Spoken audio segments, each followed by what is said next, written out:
Derek's been driving for the delivery app for 3 years, 6 days a week, sunrise to dark, and last month he finally had something extra sitting in his checking account. $240 he didn't need for rent, groceries, or gas. He opened his banking app, stared at a Start Investing button for 4 minutes, and closed the app without touching it. Not because he didn't want to invest, because nobody had ever explained in plain words what he'd actually be buying. That's the gap this video is built to close. Not theory, not jargon, just a clear map of the 4 vehicles almost every investor eventually runs into. Index funds, mutual funds, hedge funds, and ETFs. And, more importantly, which one actually fits a person like Derek.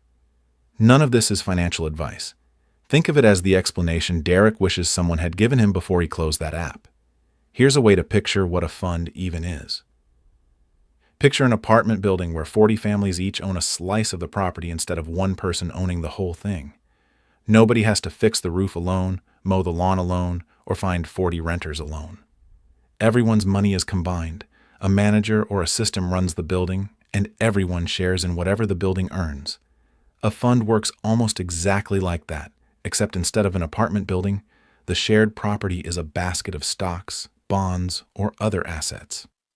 Now, why does an index fund specifically keep showing up in every how to invest conversation? Because of something almost boringly simple. It copies a list instead of trying to outsmart it. That list is called an index, a defined group of companies meant to represent a slice of the market. The S&P 500 tracks 500 of the largest U.S. companies weighted by size, so when people say the market went up today, they usually mean this list went up. The NASDAQ leans tech-heavy, home to the companies that powered the last decade's growth. The Dow tracks 30 older, well-established names across different industries. There are indexes for small companies, international markets, and single sectors like energy or healthcare. An index fund doesn't pay someone to pick winners inside that list. It just buys the whole list. No guessing, no manager salary to cover. Which is exactly why the annual cost, called an expense ratio, often sits between 0.02% and 0.2%. On $1,000, that can mean paying somewhere between 20 cents and $2 a year. Vanguard, BlackRock's iShares, and Fidelity built entire empires on this one idea. There's a catch worth knowing before Derek, or anyone, presses buy. Index funds don't trade in real time like a stock ticker flashing on a screen.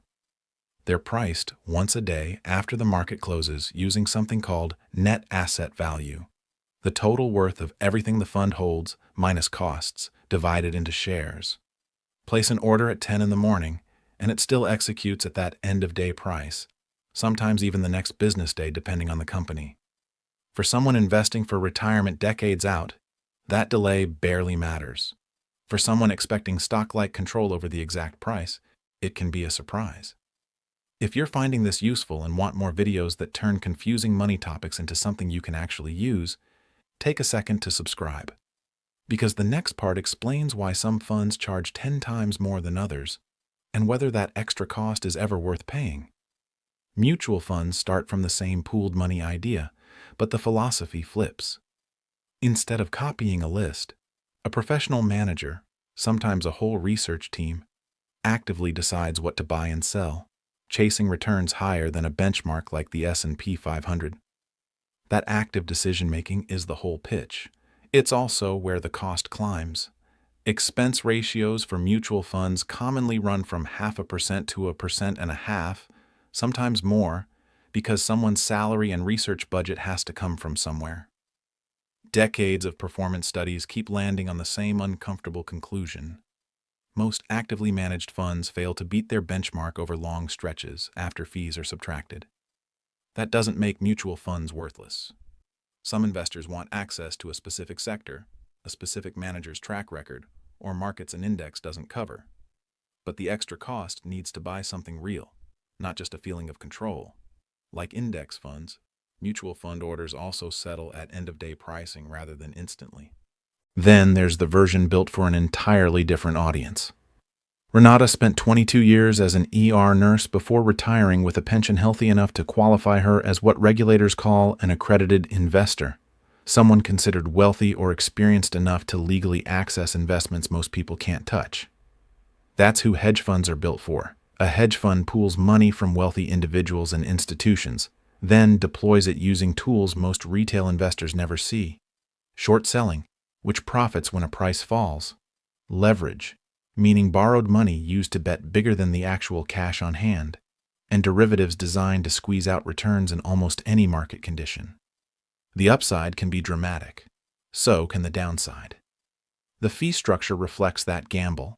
A common model charges 2% of assets annually, plus 20% of whatever profit the fund makes, regardless of how the rest of someone's portfolio performed that year.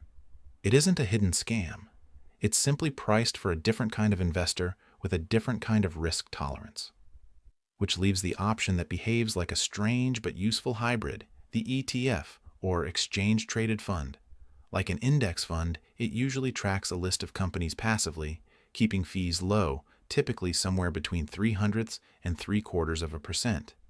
But like an individual stock, it trades all day long on an exchange, with a live, visible price that moves the moment the market moves. Want to buy at 9:35 in the morning and sell at 2:15 that same afternoon? An ETF allows that. A traditional index fund does not. Many brokerages also let investors buy ETFs commission-free, part of why they've become the default entry point for a generation of investors who grew up trading from a phone. A few myths tend to trip up beginners before they even get started. One is assuming any of this guarantees a return. It doesn't. Every fund can lose value, some far more sharply than others, and past performance is a pattern, not a promise. Another is assuming higher fees automatically mean better management. The mutual fund data says otherwise more often than people expect. A quieter mistake is ignoring taxes altogether.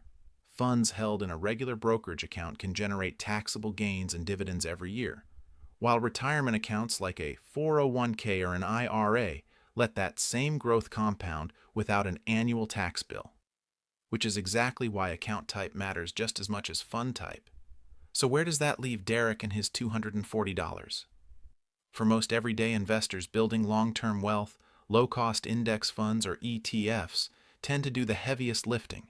Broad diversification, minimal fees, and decades of data suggesting that trying to beat the market usually costs more than it earns. Mutual funds can make sense for someone who genuinely values a manager's strategy or needs exposure an index doesn't offer, as long as the fees are understood going in. Hedge funds exist for a much smaller, wealthier slice of investors who can absorb serious losses in exchange for a shot at serious gains, not a starting point for someone just trying to stop leaving cash sitting idle in a checking account. The real lesson was never about which acronym sounds smartest. Every one of these tools was built to solve a different problem for a different kind of investor, and the fastest way to lose money isn't picking the wrong fund. It's picking one built for someone else's goals, fees, and risk tolerance instead of your own. Derek didn't need a hedge fund. He needed a plan he could understand in the 4 minutes he already had open on his phone. Now, he's got one.